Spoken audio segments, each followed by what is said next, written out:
It is sometime in the hours before true dawn. It is the Ice Age, and the night's darkness has just begun its retreat. The change is so gradual that no single moment marks the transition. Only the patient observer would notice that the black of night has softened to charcoal, then to ash gray, and finally to the pale dove color that precedes sunrise in this frozen world. Inside the shallow cave that serves as shelter, the air holds a crystalline quality. Each breath drawn by the sleeping forms creates a small cloud of vapor that hangs momentarily before dissipating into the general cold. The temperature hovers just above freezing near the central hearth, where embers still glow beneath a thick layer of ash, but drops significantly toward the cave's periphery where frost has formed intricate patterns on the stone walls, delicate ferns and feathers of ice that catch and refract what little light penetrates the space. The hearth itself occupies the cave's center, a shallow depression lined with river stones that have been carefully selected for their ability to withstand repeated heating without shattering. Around this focal point, the inhabitants have arranged their sleeping spaces in a rough circle, each position marked by layers of fur and hide that create insulated nests against the unforgiving cold. Mammoth fur forms the outermost layer of most sleeping arrangements, coarse outer guard hairs covering the dense, woolly underfur that provides remarkable warmth despite the harsh conditions. Beneath the mammoth pelts lie additional layers, reindeer hides with the hair left on, carefully scraped and worked until supple, bear furs that add both warmth and status, and finally the softest inner layers of rabbit and fox pelts that rest directly against human skin. The first stirring of consciousness comes with the subtle shift of awareness that marks the transition from deep sleep to lighter rest. A woman, perhaps 30 winters old, though the harsh conditions make age difficult to determine, becomes aware first of the cold pressing against her exposed face, then of the warmth trapped beneath her furs, and finally of the dull ache in her shoulder from lying too long in one position. Her eyes remain closed as she processes these sensations, her breathing pattern changing almost imperceptibly as her mind emerges from the depths of sleep. She does not move immediately. The warmth beneath the furs is precious, and the air outside her cocoon carries the sharp bite of cold that makes each emergence from sleep a small act of will. Instead, she lies still, listening to the sounds of the cave, the soft breathing of others still asleep, the occasional pop and hiss from the banked fire as a pocket of moisture in the fuel expands and escapes, the distant sound of wind moving across the landscape outside.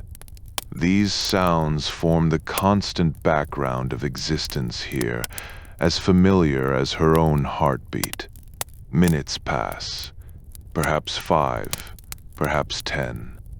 Time moves differently in this place, measured not by arbitrary divisions but by the rhythm of tasks and the slow progression of light and dark. Eventually, the woman shifts slightly, testing the air with one hand extended from beneath the furs. The cold touches her skin like a physical thing, and she withdraws the hand immediately, tucking it back into the warmth. But the movement has begun the process of waking, and she knows from long experience that remaining in the furs now will only prolong the inevitable discomfort of rising. With deliberate slowness, she pushes back the top layer of mammoth fur. Cold air rushes in to fill the space, and she moves quickly now, sitting up and reaching for the additional garments that lie within arm's reach. The clothing has been carefully arranged the night before. Nothing is left to chance in this environment where a moment's carelessness can lead to frostbite or worse. She pulls on a tunic of caribou hide, the leather soft and supple from countless hours of working, and wraps a cape of wolf fur around her shoulders. Leggings follow, then boots lined with dried grass and fur, each item donned with practiced efficiency. Around her, others are beginning the same process. An older man, his face weathered and creased, his beard shot through with gray, emerges from his sleeping furs with a grunt. He sits for a moment, shoulders hunched against the cold, before beginning his own methodical dressing. A younger woman, perhaps 20 winters, moves with slightly more energy, though she too takes care to waste no motion, to expose no skin unnecessarily to the cold air. A child, perhaps 8 or 9 years old, burrows deeper into the furs, reluctant to face the day, until the older woman reaches over and gently but firmly pulls back the coverings. The first task of every morning is the fire.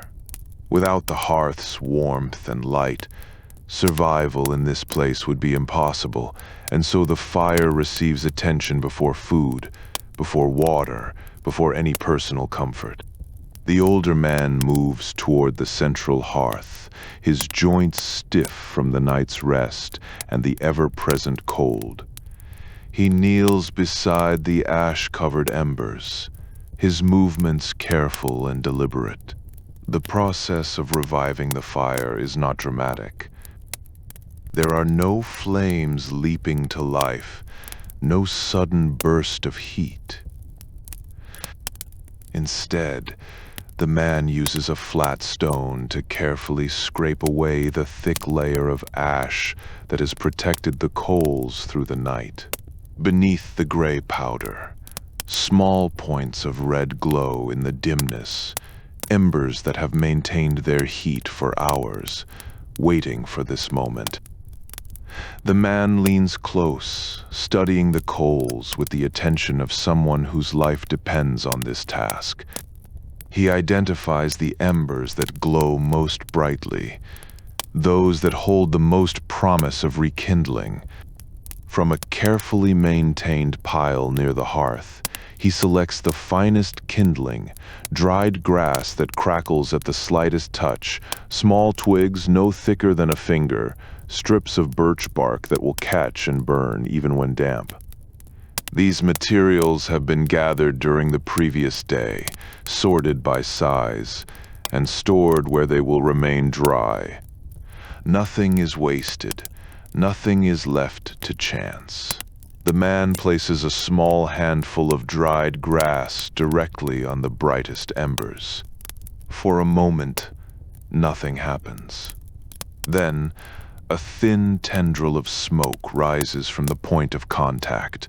The man leans closer still, pursing his lips, and blows gently on the embers.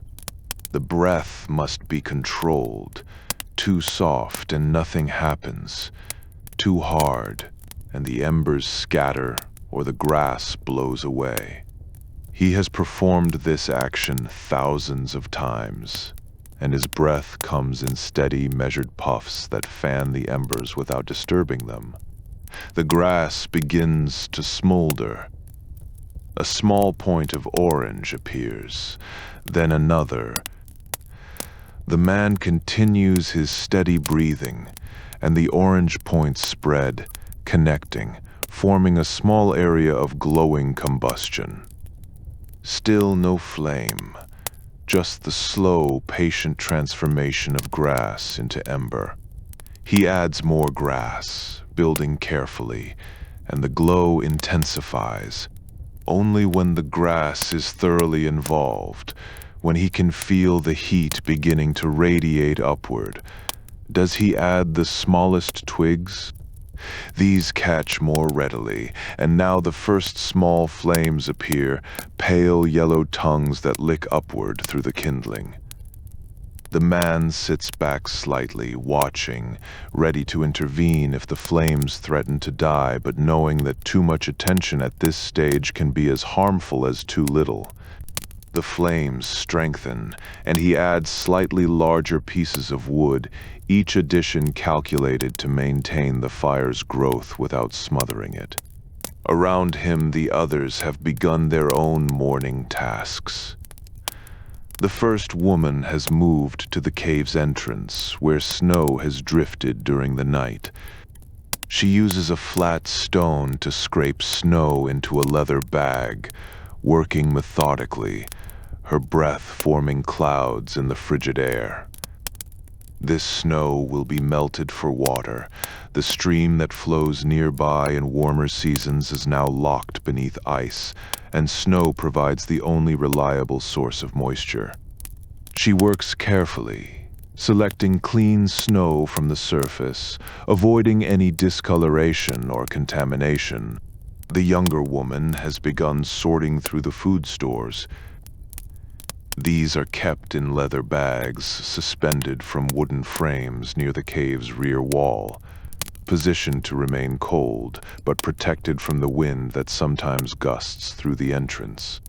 She removes a portion of dried meat, mammoth flesh that was cut into strips and hung in the smoke of the fire until it became hard and dark, capable of lasting through the long winter. She also retrieves a small amount of rendered fat, stored in a section of intestine that has been cleaned and sealed. These will be the morning meal, warmed by the fire, and eaten slowly to provide energy for the day's work.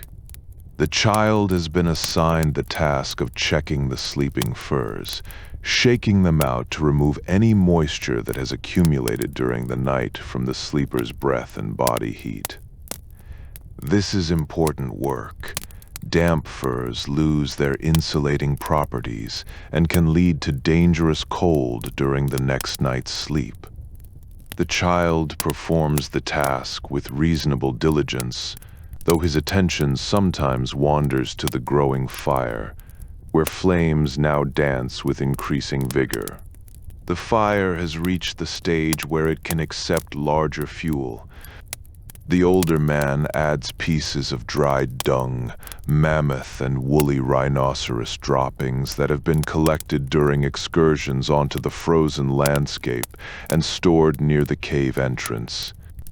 The dung burns slowly and steadily, producing good heat, though more smoke than wood. He intersperses the dung with pieces of bone, fragments from previous meals that have been cracked to extract the marrow and then saved for fuel. The bones catch slowly but burn hot and long, and they represent a precious resource in a landscape where trees are scarce and every piece of wood must be carefully rationed. Light continues to strengthen outside the cave. The pale gray of pre-dawn has given way to a silvery quality that speaks of sun somewhere beyond the thick cloud cover that characterizes this season. The light enters the cave obliquely, reflecting off snow and ice outside before penetrating the interior, creating a diffuse illumination that gradually reveals details previously hidden in shadow. The cave itself is not large, perhaps 30 feet deep and 20 wide at its broadest point, with a ceiling that varies from 8 feet near the entrance to barely 5 feet at the rear. The walls show evidence of long occupation, soot stains from countless fires, areas where the stone has been deliberately smoothed or shaped, small niches carved to hold tools or supplies. The floor is uneven, and the inhabitants have filled the lowest areas with small stones and gravel to create a more level surface. Over this foundation lie layers of dried grass, then hides, creating a floor that provides some insulation from the frozen ground below. The hearth's fire has now reached its full morning strength. Flames rise 8 or 10 inches above the fuel, and heat radiates outward in a sphere that encompasses most of the cave's central area. The inhabitants gradually move closer, drawn by the warmth, arranging themselves in a loose circle around the fire. They do not speak much. Conversation is minimal in the early morning, limited to essential communications about tasks or needs. Instead, they sit in companionable silence, hands extended toward the flames, faces gradually losing the pinched look that comes from sleeping in cold. The woman who collected snow has placed the leather bag near the fire, positioning it carefully so that the heat will melt the snow without damaging the bag itself. The process is slow. The snow must first melt, then the water must warm enough to be drinkable without causing discomfort. She watches the bag, occasionally adjusting its position, her movements economical and precise. The younger woman has arranged the dried meat and fat on a flat stone positioned near the fire's edge. The heat gradually softens the meat, making it easier to chew, and begins to liquefy the fat, which will be consumed for its concentrated energy.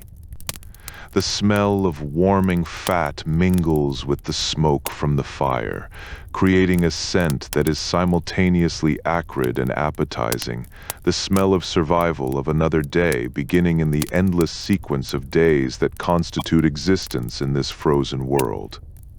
Outside, the wind has picked up slightly. It moves across the landscape with a sound like distant breathing, occasionally gusting to create a low moan as it passes the cave entrance. The inhabitants are accustomed to this sound. It is as much a part of their environment as the cold or the fire. They do not react to it, do not pause in their tasks, though they are always aware of it at some level, always monitoring the wind's strength and direction for signs of changing weather. The child has finished with the sleeping furs, and now sits near the fire, watching the flames with the absorption that children bring to such observations. The fire never looks exactly the same from one moment to the next. Flames leap and subside, change color from yellow to orange to red, create patterns in the smoke that rises toward the cave's ceiling. The child could watch for hours, and sometimes does, though there is always work to be done, and idle observation is a luxury that cannot often be afforded. The older man reaches for a stone tool, a scraper made from a carefully worked flake of flint, its edge sharp enough to shave hair from skin. He has been working on a hide for several days now, and the work continues this morning as it has every morning, as it will every morning until the hide is complete. The hide is from a reindeer killed 10 days ago, and it has been scraped, soaked, stretched, and worked repeatedly to remove all traces of flesh and fat, to break down the fibers until they become supple and soft. The work is endless and repetitive, requiring hours of patient effort, but the result, a piece of leather that can be fashioned into clothing or shelter or a dozen other necessary items, makes the effort worthwhile. He works near the fire where the light is best, the hide stretched across his knees, the scraper moving in long, steady strokes that remove microscopic amounts of material with each pass. The motion is hypnotic. Position the scraper, draw it across the hide, lift, reposition, draw again. Hundreds of strokes, thousands, each one contributing incrementally to the final product. His hands move with the unconscious precision of long practice, requiring no conscious thought, leaving his mind free to wander or to focus on the simple pleasure of warmth and the satisfaction of work being done. The first woman has begun to drink from the melted snow water. She sips slowly, allowing her body to adjust to the cold liquid, and then passes the bag to the older man, who drinks in turn. The bag makes its way around the circle, each person taking measured sips.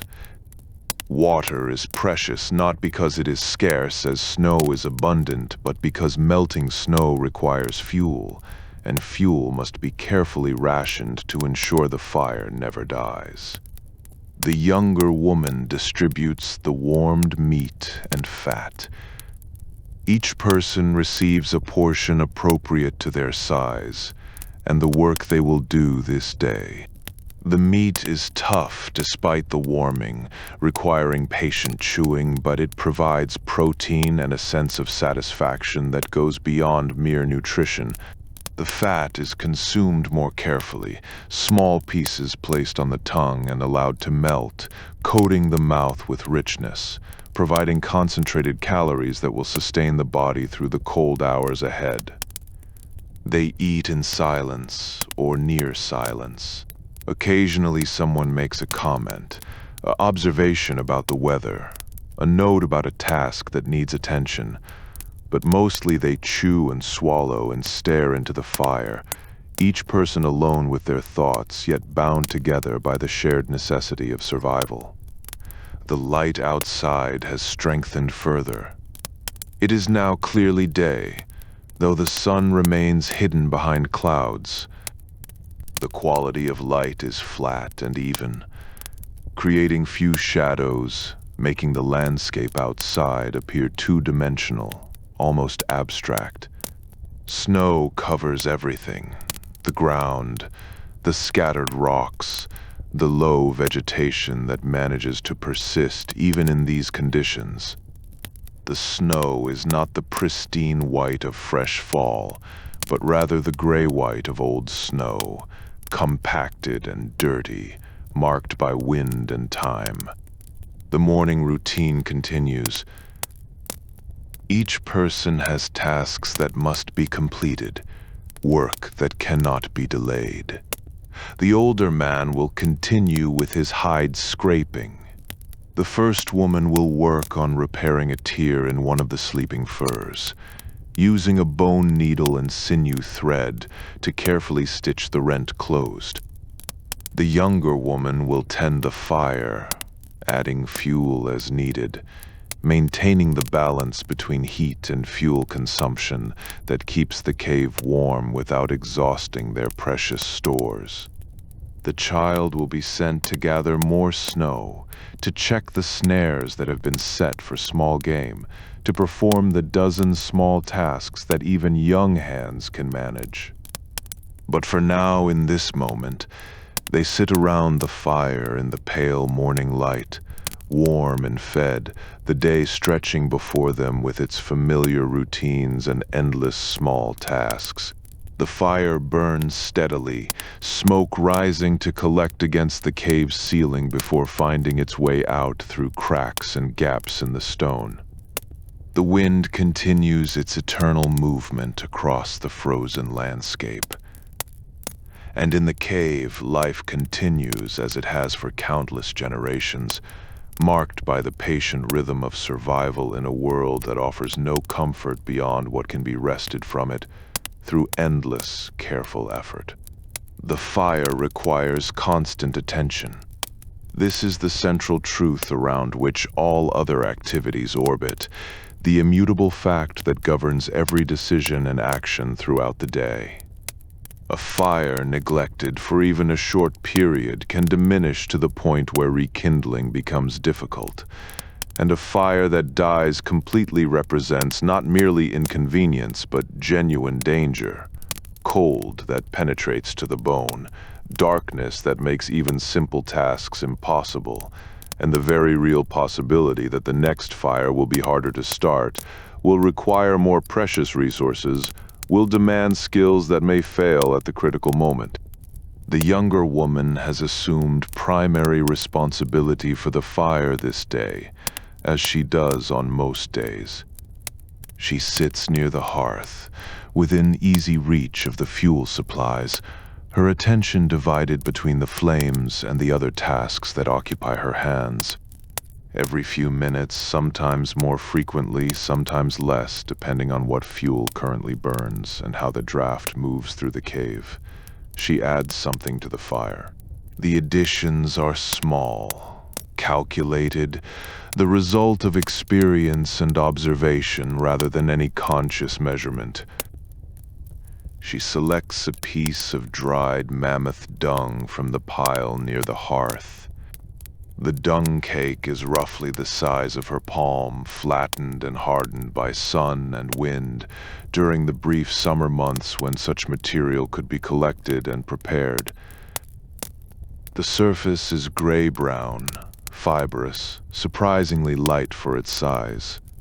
She places it carefully on the fire's edge, where it will catch gradually, adding its heat to the existing flames without smothering them.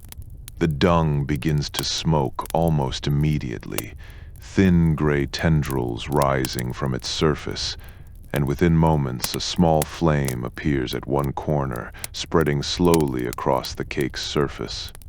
The smoke from burning dung has a distinctive smell, not unpleasant exactly, but sharp and organic, carrying hints of grass and earth and the animal that produced it. The inhabitants no longer notice the smell consciously. It is simply part of the air they breathe, as constant as the cold or the stone walls around them. The smoke rises toward the ceiling, accumulating in a layer that gradually finds its way out through the cave's natural ventilation, though enough remains to give the interior air a perpetual haze. While the dung burns, the woman turns her attention to a piece of hide that lies across her lap.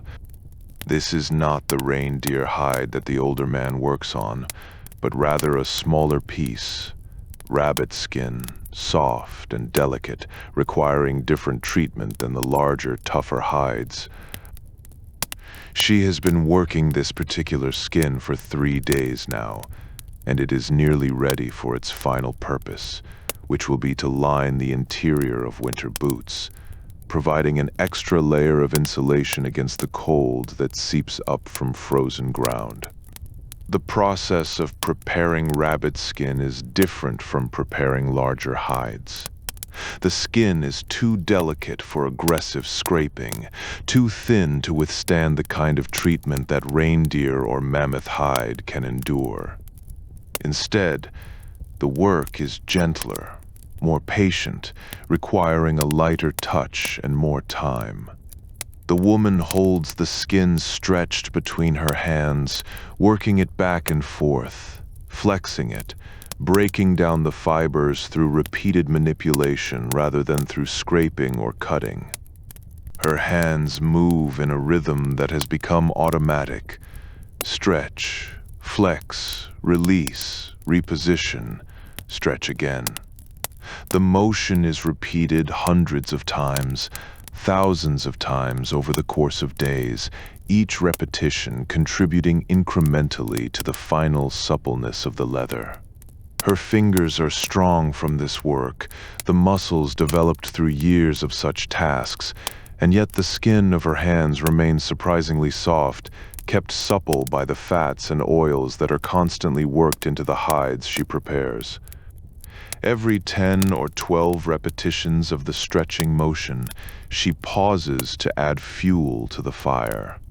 Sometimes it is another piece of dung, sometimes a fragment of bone, occasionally a small piece of wood, a branch no thicker than her thumb, carefully split to make it burn more readily.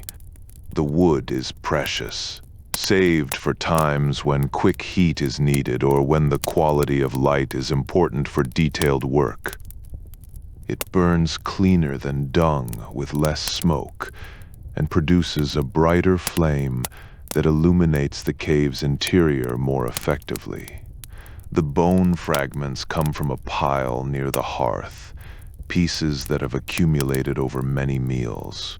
These are not the long bones that were cracked for marrow, Those burn differently and are saved for times when sustained heat is most important, but rather smaller pieces, ribs, vertebrae, the smaller bones from feet and legs. Some still carry traces of dried meat or gristle, and these portions burn first, producing a smell that is both appetizing and slightly acrid. The bone itself burns slowly, the dense material resisting combustion. But once fully involved, it produces excellent heat and burns for a surprisingly long time. The woman selects a rib bone from the pile, examining it briefly before placing it in the fire. The bone is from the same reindeer that provided the hide the older man works on, killed during a hunt 12 days ago. The animal has provided meat, hide, bone, sinew, antler, every part carefully utilized, nothing wasted. Even the hooves and lower leg bones, which provide less meat, have been saved. The hooves will be boiled to extract glue, and the leg bones will eventually be fashioned into tools or decorative objects. The rib bone begins to blacken where it contacts the flames. The remaining meat fragments char and curl, and a thin stream of smoke rises from the bone's surface. The woman watches for a moment, ensuring the bone is positioned properly, that it will burn rather than simply char, and then returns her attention to the rabbit skin in her lap. The older man continues his work on the reindeer hide, the scraper moving in its endless rhythm across the leather's surface. He works methodically, covering the entire hide in a systematic pattern, ensuring that no area is neglected, that the scraping is even and consistent. The hide is large when fully stretched. It measures perhaps 4 feet by 3 feet, and the work of preparing it completely will take many more days of effort. The scraper he uses is a tool he made himself, napped from a piece of flint using techniques learned in childhood and refined through decades of practice. The flint was found 2 summers ago, exposed by erosion in a riverbank, and it was immediately recognized as superior material, fine-grained, free of inclusions, capable of taking and holding a sharp edge. He spent an entire afternoon working the piece, carefully removing flakes, shaping the stone until it fit comfortably in his hand, and presented a working edge at the proper angle. The edge of the scraper is sharp enough to cut skin if carelessly handled, but the scraping motion does not cut the hide. Instead, it shaves away microscopic layers of material, gradually thinning the leather, removing the last traces of fat and membrane, creating a surface that is smooth and even. The scrapings accumulate as he works, tiny curls and shreds of material that fall onto the hide and must periodically be brushed away. These scrapings are not discarded. They will be collected and added to the fire later, providing a few moments of additional heat. His hands have developed calluses in specific locations from years of this work, thickened areas of skin where the tool presses, where the hide rubs, where repeated motion has caused the body to adapt. The calluses are neither painful nor particularly noticeable. They are simply part of his hands now, as much a tool as the flint scraper itself. Every 20 or 30 strokes of the scraper, he pauses to examine his work. He holds the hide up to the firelight, looking for areas that are thicker than others, for spots where fat or membrane still clings, for any irregularities that need additional attention. The firelight shines through the thinner portions of the hide, creating a translucent effect that helps identify problem areas. He notes several spots that need more work and returns to his scraping, focusing on these areas with particular attention. The child has returned from his morning tasks, Snow collected, snares checked, empty today as they often are. Small sticks gathered from the sparse vegetation that persists near the cave. He sits near the fire now, supposedly working on a task of his own, a piece of antler that is being shaped into a needle, but his attention keeps drifting to the flames, to the patterns of light and shadow on the cave walls, to the hypnotic movement of the fire's dance. The firelight creates constantly shifting patterns on the stone walls. Shadows leap and recede, expand and contract, following the movements of the flames with liquid fluidity. Where the wall surface is uneven, and it is uneven almost everywhere, marked by the natural texture of stone and by the soot deposits of countless fires, the shadows create an ever-changing landscape of light and dark, forms that almost seem to have meaning, to represent things, though they are, of course, merely the random play of light on irregular surfaces. The child watches these patterns, his young mind finding shapes in the randomness. Animals, perhaps, or human figures, or abstract forms that have no name but seem somehow significant nonetheless. Adults have largely learned to ignore these patterns, or at least to not be distracted by them, but the child still finds them endlessly fascinating. He could watch for hours, and sometimes does, until redirected to necessary tasks by one of the adults. The first woman has been working on the repair of a sleeping fur, her bone needle moving in and out of the leather with patient precision. The tear she repairs is not large, perhaps 6 inches long, but left unrepaired it would grow, would allow precious warmth to escape during the night, would eventually render the entire fur useless. The repair must be done carefully, with small, tight stitches that will hold under stress, that will not create uncomfortable lumps or ridges where the sleeper's body presses against the fur. She uses sinew for thread, tendon carefully extracted from the reindeer's leg, dried, then split into fine strands.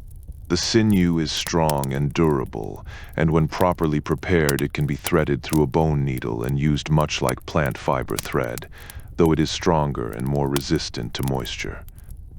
She has been sewing for long enough that her fingers move almost automatically, the needle finding its path through the leather without conscious guidance, each stitch placed with unconscious precision.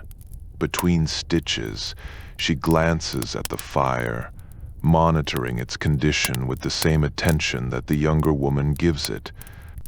All of the adults share this awareness of the fire's state. It is too important to be left to any single person's attention. If the primary tender becomes distracted or occupied with some other urgent task, another adult will add fuel, will adjust the burning pieces for better combustion, will ensure that the flames never diminish below the critical threshold. The fire has settled into a steady burn now. The various fuels, dung, bone, wood, combining to produce a consistent heat. The flames rise 8 or 10 inches above the fuel bed, flickering and dancing, but maintaining a relatively constant height. The heat radiates outward in all directions, warming the air in the cave's central area to a temperature that is almost comfortable, though the walls and floor remain cold to the touch, and the air near the cave entrance stays frigid. The younger woman sets aside the rabbit skin she has been working and reaches for another hide, this one from a fox killed 3 weeks ago in a deadfall trap. The fox fur is beautiful, dense and soft, colored a rich red-orange that seems to glow in the firelight. It will be used for trim on a garment, or perhaps fashioned into a small bag for carrying precious items. But first it must be prepared, and the preparation of any hide follows the same general pattern: scraping, working, treating with fat, more working, more scraping, until the leather reaches the desired suppleness. This hide is smaller than the rabbit skin, and the fur will be left on rather than removed, which changes the preparation process somewhat. The leather side must still be scraped and worked, but more carefully to avoid damaging the hair follicles on the opposite side. The woman turns the hide fur side down and begins the familiar scraping motion, her stone tool moving in short, controlled strokes across the leather. She works near the fire where the light is best, and as she works, she occasionally adds fuel without interrupting the rhythm of her scraping. A piece of dung, a bone fragment, a small stick, each addition made with one hand while the other continues to hold and manipulate the hide. The multitasking is unconscious, automatic, the result of years of performing these simultaneous tasks. The smoke from the fire continues to rise and accumulate near the ceiling.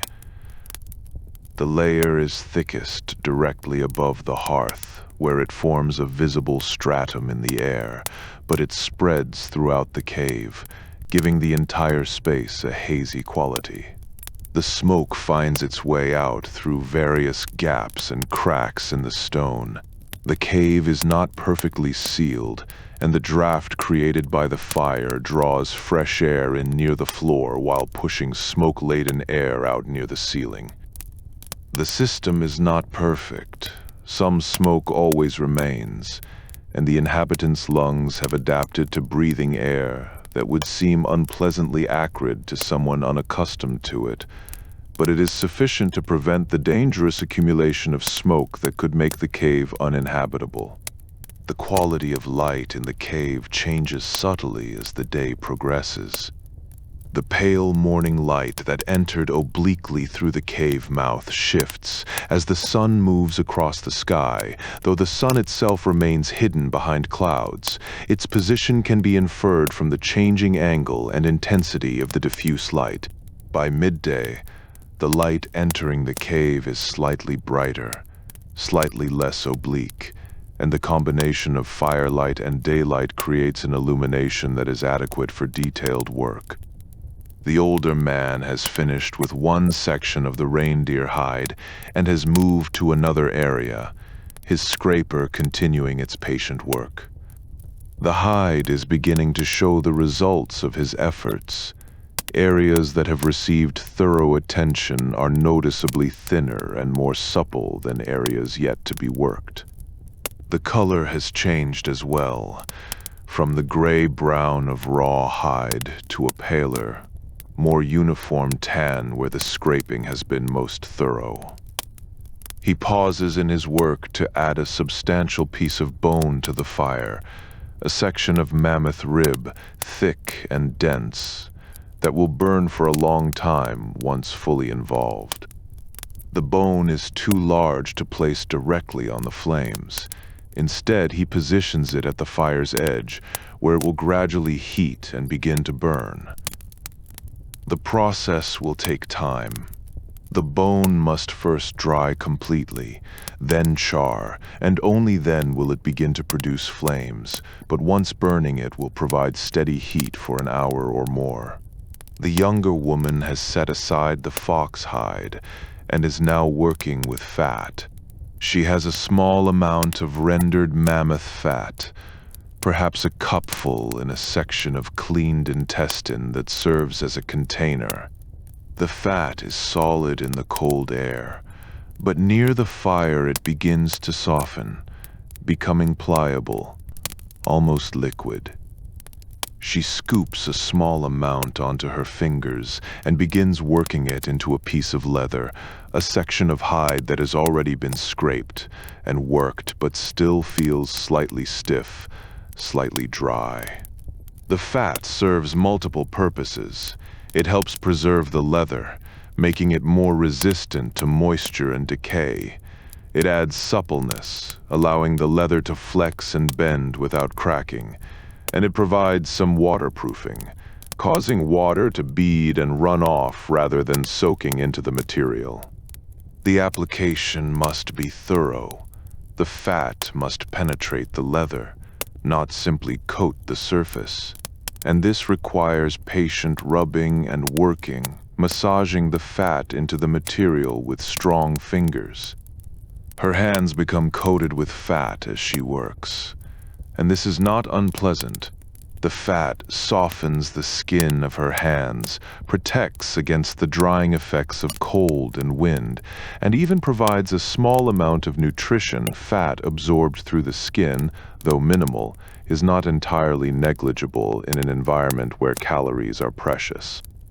When she has finished working fat into this particular piece of leather, she will not wash her hands but will simply allow the remaining fat to be absorbed or to transfer to the next hide she handles. The fire continues its steady burn, flames rising and falling in a rhythm that seems almost like breathing. The younger woman adds fuel, dung, bone, a small piece of wood, maintaining the fire's strength without allowing it to grow too large, which would waste fuel, or too small, which would risk letting it die. The balance is instinctive, learned through years of observation and practice, and her additions are made with the unconscious precision of someone performing a task they have done thousands of times before. The child has abandoned any pretense of working on his antler needle and sits watching the fire openly now. The adults do not scold him. There will be time for work later, and the child's labor, while helpful, is not critical to the group's survival. He is learning through observation, absorbing the techniques and rhythms of the adult's work, and this too is valuable. Perhaps more valuable than any specific task he might be assigned. He watches the flames, mesmerized by their movement. Each flame is different, unique in its shape and color and behavior. Some flames are tall and narrow, reaching upward with pointed tips. Others are broad and squat, spreading across the surface of the fuel. The colors range from pale yellow at the tips to deep orange at the base, with occasional flashes of blue where the combustion is most complete. The flames never hold still, never repeat exactly the same pattern, and this constant variation is endlessly fascinating.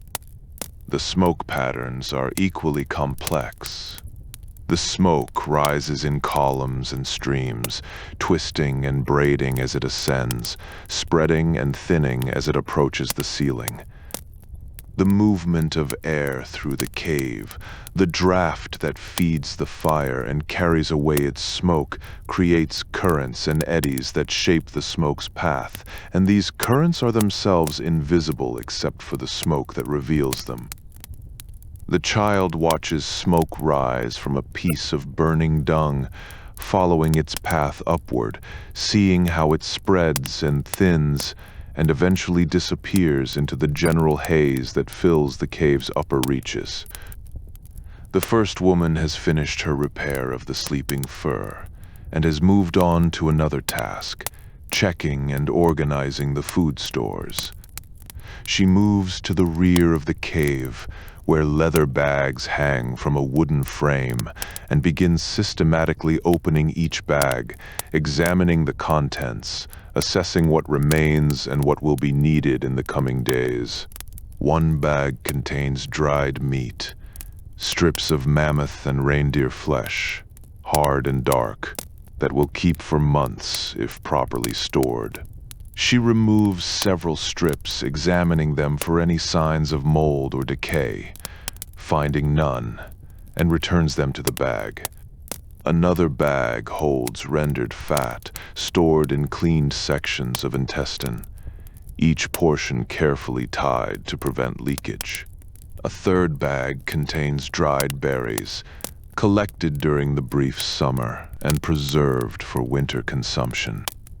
The berries are shriveled and hard, barely recognizable as fruit, but they retain enough sweetness and nutrition to make them valuable. She works methodically, checking each bag, noting what is running low, what is still plentiful, what might need to be moved to a different location for better preservation. This knowledge, the detailed accounting of available resources, is critical to survival.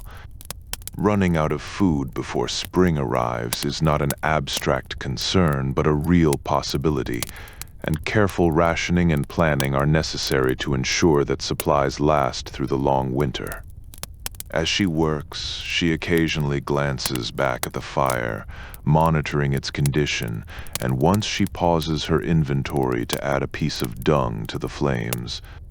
The fire accepts the fuel, flames licking around its edges, smoke rising in a fresh column.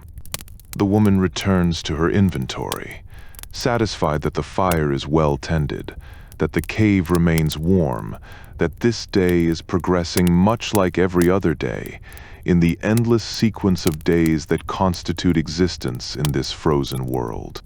The light outside has begun its slow decline toward evening, though true darkness is still hours away.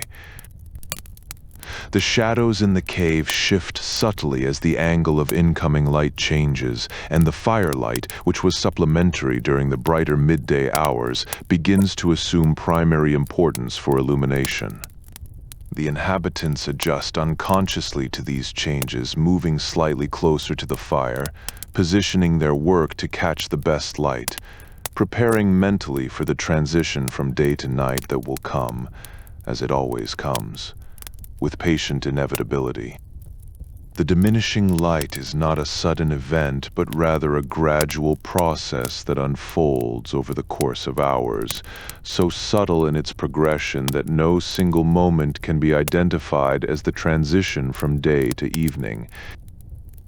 The light that enters the cave through its opening, already diffuse and indirect, filtered through cloud cover and reflected from snow, begins to take on a different quality, a softening, a shift toward the blue-gray spectrum that characterizes the approach of night in this frozen landscape.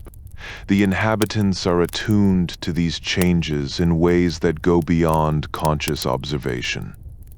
Their bodies respond to the shifting light, to the subtle cooling of the air as the hidden sun drops toward the horizon, to the particular quality of silence that settles over the landscape as day wanes. These responses are not dramatic. There is no sudden cessation of work, no abrupt change in behavior, but rather a gradual adjustment of rhythm and focus, a collective turning of attention toward the tasks that mark the transition from day to night. The fire has burned steadily throughout the day, its flames rising and falling in their endless rhythm, and it continues to burn now as evening approaches. But the character of the fire changes slightly as daylight fades. During the bright hours of midday, the flames seemed almost pale, their light competing with the illumination that entered from outside. Now, as exterior light diminishes, the fire's glow becomes more prominent, more central to the cave's illumination, and the flames seem to burn with greater intensity, even though their actual size and heat remain largely unchanged. The younger woman continues her role as primary fire tender, adding fuel with the same patient regularity that has characterized her work throughout the day. But her additions now include a slightly higher proportion of wood, small branches and twigs that burn brighter and cleaner than dung or bone, producing light as well as heat. The wood is precious and must be rationed carefully, but the approaching darkness justifies its use. The inhabitants will need light for the evening tasks, for the preparation and consumption of the evening meal, for the final arrangements before sleep. She selects a branch from the carefully maintained woodpile, a piece of birch, perhaps as thick as 2 fingers, that has been dead and dried for at least a full cycle of seasons. The wood is gray and hard, its bark peeling in thin papery strips that will catch fire readily. She places the branch on the fire's edge, positioning it so that flames will lick along its length, and within moments the bark begins to smoke and curl. Small flames appear where the bark is thinnest, spreading quickly, and soon the entire branch is involved, burning with a clear, bright flame that illuminates the cave's interior with sudden clarity. The increased light reveals details that were obscured in the dimmer illumination of earlier hours. The stone walls, which appeared relatively uniform in color during the day, now show their true complexity, layers of different stone, variations in texture, the accumulated soot deposits of countless fires creating patterns of black and gray that speak of years, perhaps generations of occupation. The sleeping firs arranged around the cave's periphery cast distinct shadows now, and the various tools and implements that lie scattered about, scrapers, needles, bone fragments, strips of leather, stand out in sharp relief against the stone floor. The older man has set aside his scraping work. The reindeer hide has received a full day's attention and will be worked again tomorrow, and the day after, and for many days beyond, until it reaches the suppleness required for its eventual use.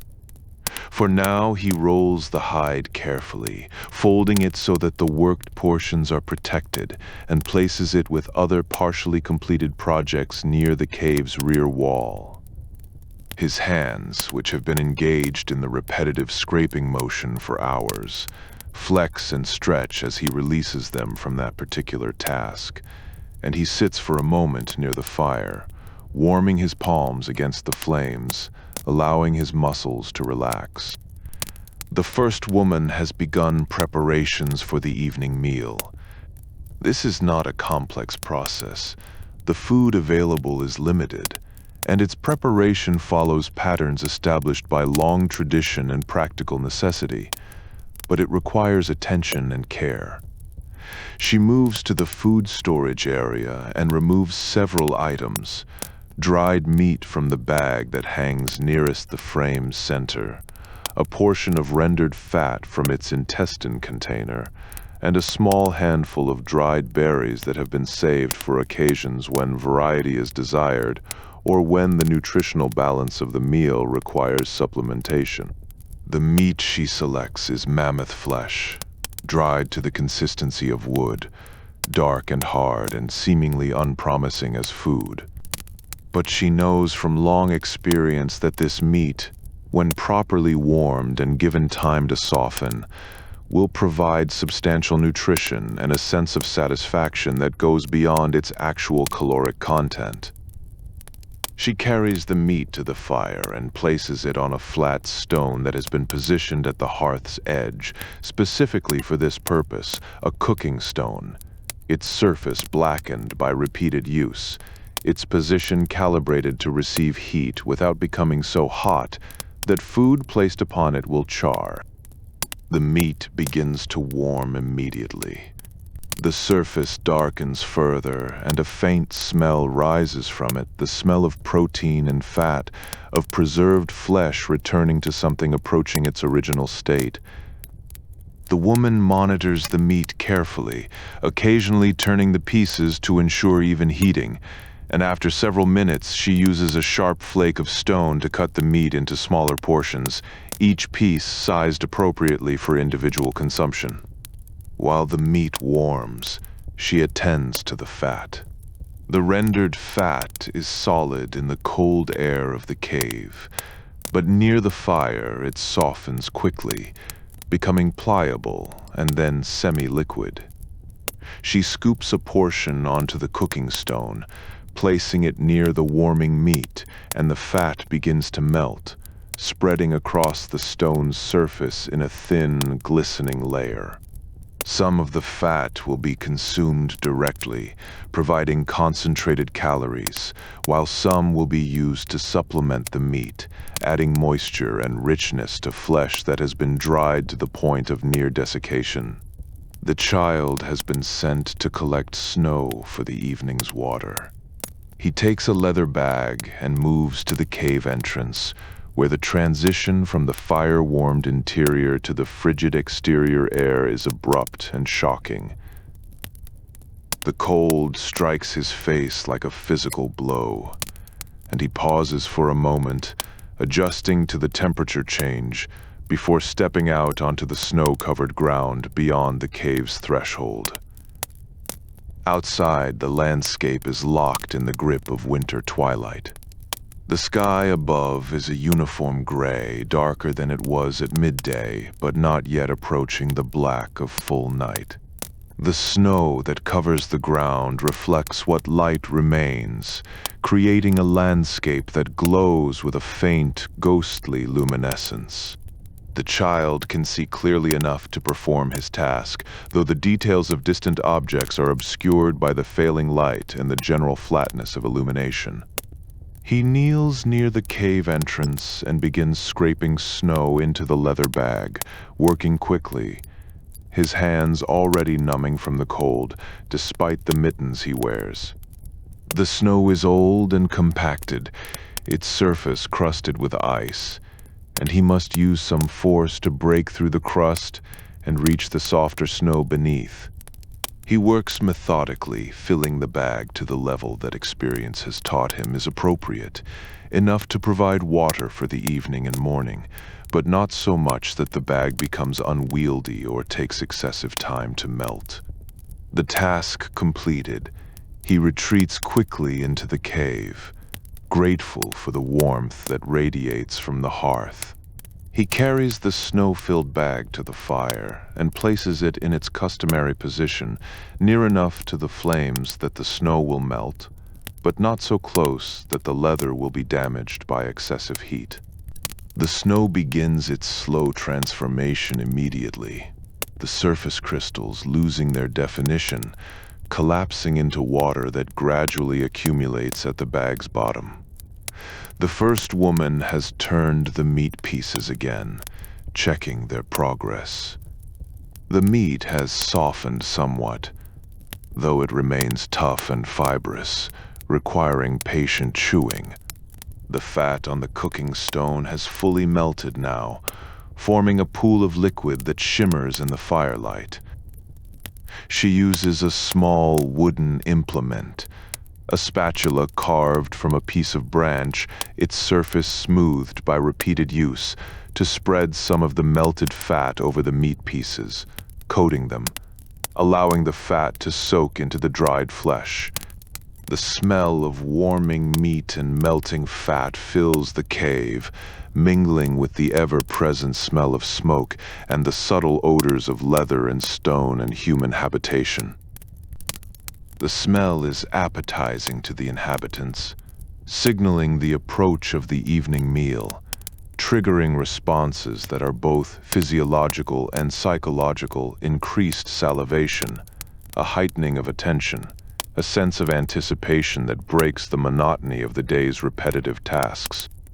The younger woman adds another piece of wood to the fire, a slightly larger branch this time, chosen to provide sustained light through the meal and the evening activities that will follow. The branch catches quickly, its dry wood accepting the flames eagerly, and the fire brightens further, pushing back the shadows that have been gradually encroaching from the cave's darker corners. The inhabitants begin to gather around the hearth in a tighter circle than they maintained during the day's work. This drawing together is partly practical. The fire provides both light and warmth, and proximity to both is desirable as darkness approaches, but it is also social, a ritual of coming together at day's end that reinforces the bonds between individuals who depend utterly on each other for survival. They arrange themselves in their customary positions, each person occupying a space that has become theirs through habit and unspoken agreement. The older man sits with his back to one wall, his legs stretched toward the fire, his posture relaxed after the day's work.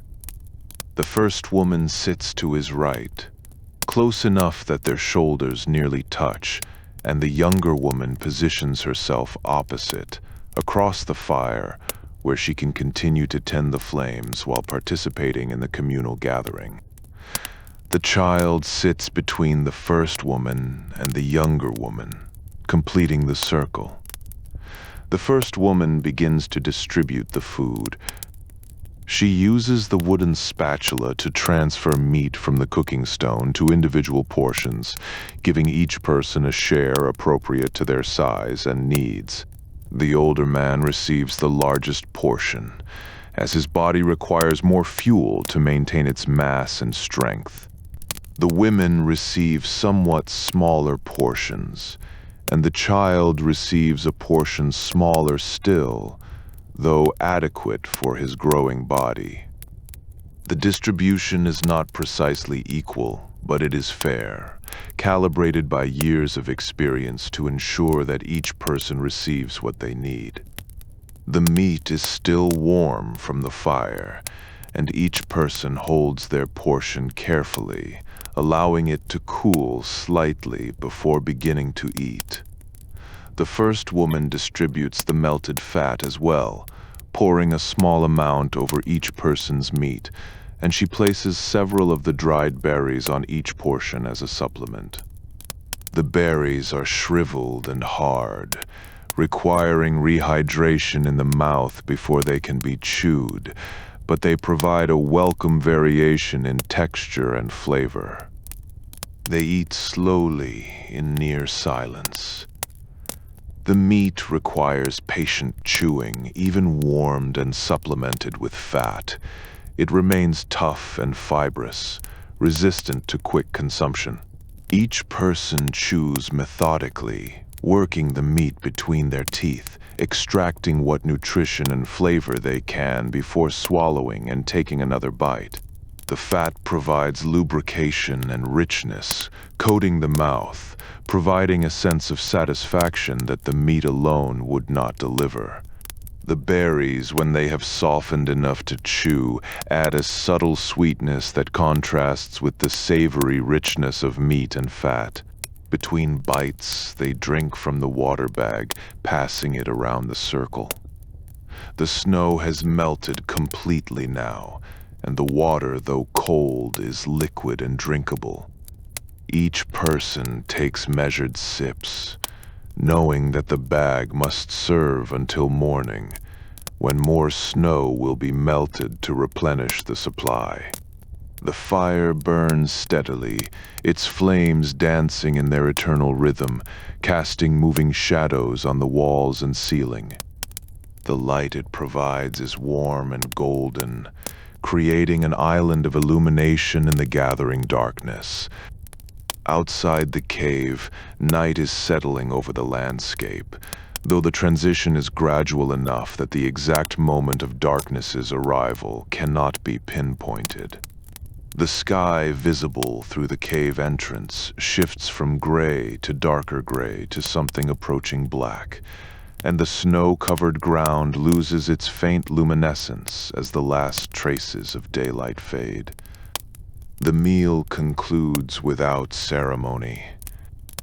Each person finishes their portion at their own pace, and as they finish, they remain seated around the fire, reluctant to move away from its warmth and light, content to sit in companionable silence as their bodies process the food and the day's accumulated fatigue begins to assert itself. The younger woman continues to tend the fire, adding fuel as needed, but her additions are now calculated differently.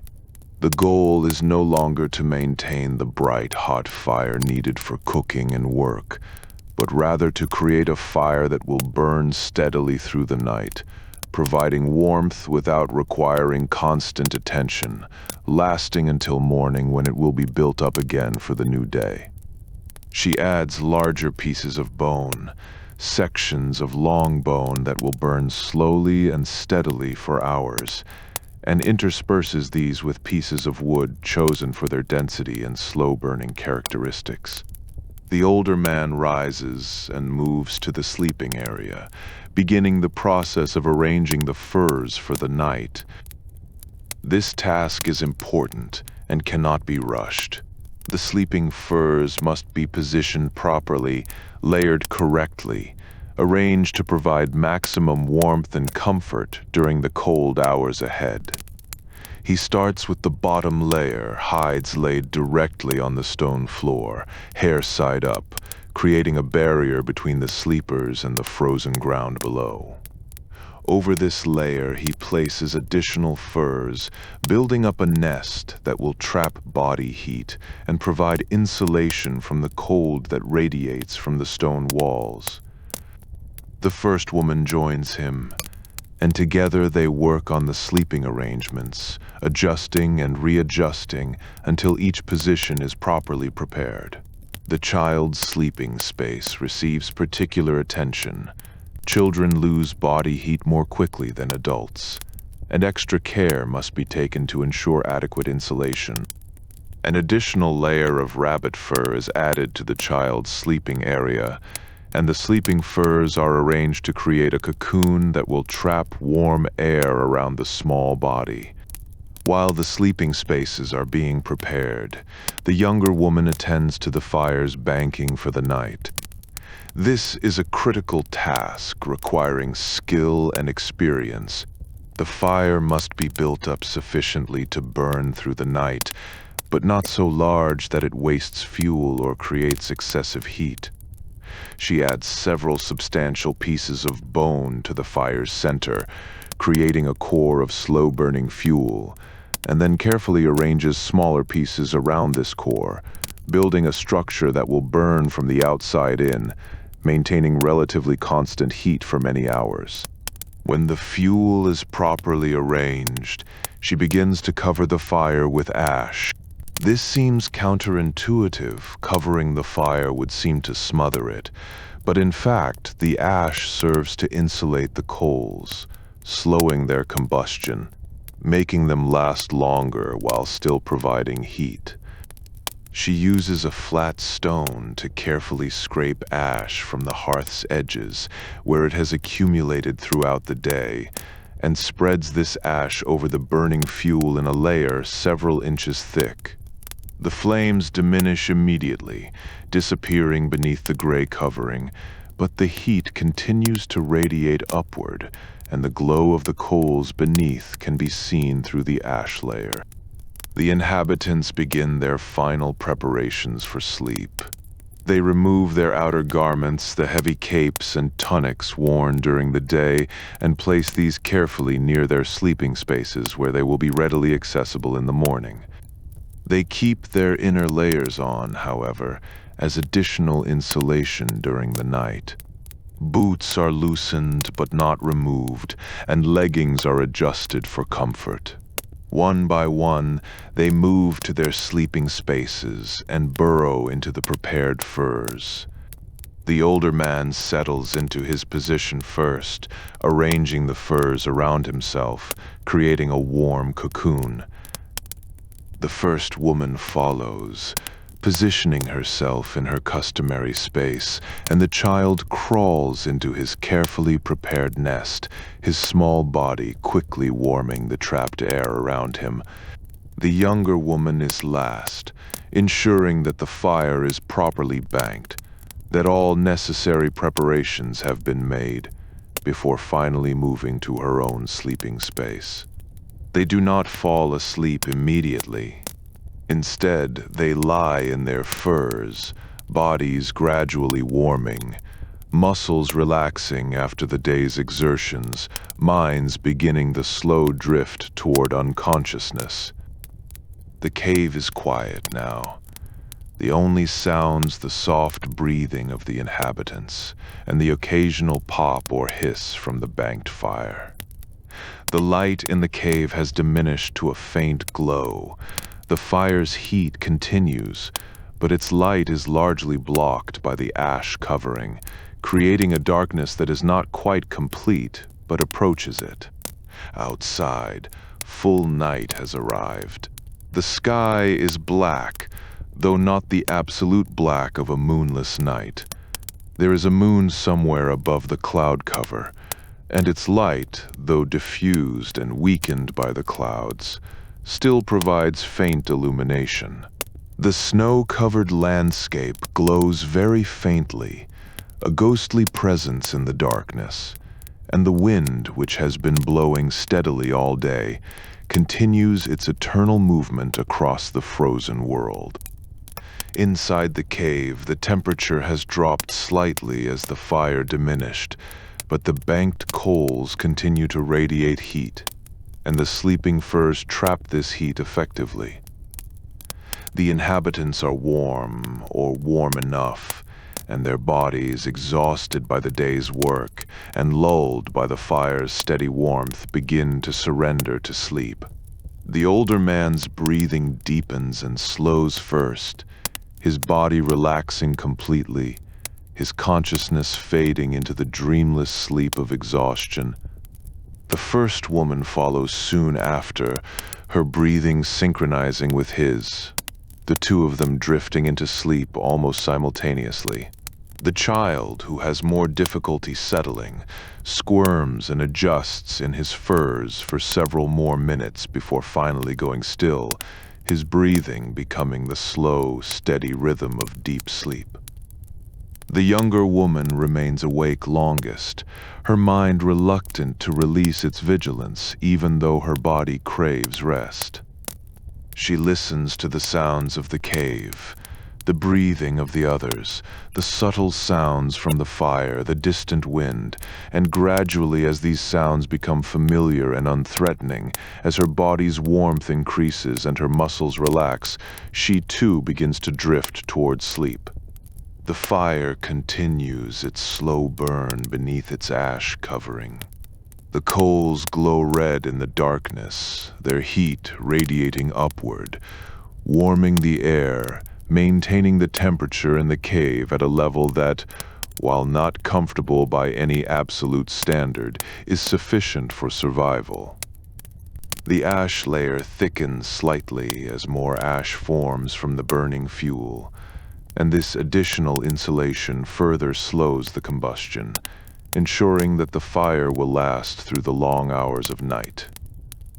Outside, the wind continues to blow across the frozen landscape, moving snow in small swirling patterns, sculpting drifts, eroding and rebuilding the surface in an endless cycle of destruction and creation. The temperature drops further as night deepens, falling to levels that would kill an unprotected human in minutes. But inside the cave the inhabitants sleep on, insulated by their furs, warmed by their carefully tended fire, surviving another night in this harsh and unforgiving world. The pale moonlight, filtered through clouds and reflected from snow, creates a dim illumination outside the cave entrance. This light does not penetrate far into the cave's interior. The darkness inside is nearly complete, but at the entrance, where the cave mouth opens to the outside world, there is just enough light to reveal the basic shapes of the landscape: the snow-covered ground, the scattered rocks, the low vegetation that somehow persists despite the cold. Nothing moves in this landscape. The animals that inhabit this world, mammoth, woolly rhinoceros, reindeer, cave lion, wolf, have all sought shelter or are conserving energy, moving as little as possible to survive the cold night. The world is locked in stillness, frozen not just by temperature but by the simple necessity of survival, by the imperative to conserve energy, to endure, to wait for the return of light and the marginal warming that daylight brings. Inside the cave, the inhabitants breathe steadily in their sleep, their bodies maintaining the basic functions of life while their conscious minds rest. The fire continues its patient burn, the coals beneath the ash glowing steadily, the heat radiating outward in an invisible sphere that keeps the cold at bay. The stone walls, warmed by a full day of fire, release their stored heat slowly back into the cave's interior, contributing to the overall warmth, helping to maintain the temperature through the coldest hours before dawn. The night will last for many hours yet. The inhabitants will sleep through most of this time, their bodies resting, recovering from the day's exertions, preparing for the day to come.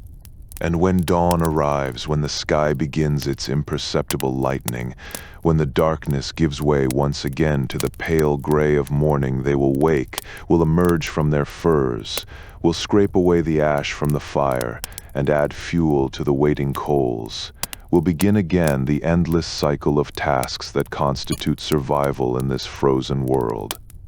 But for now, in this moment, there is only stillness.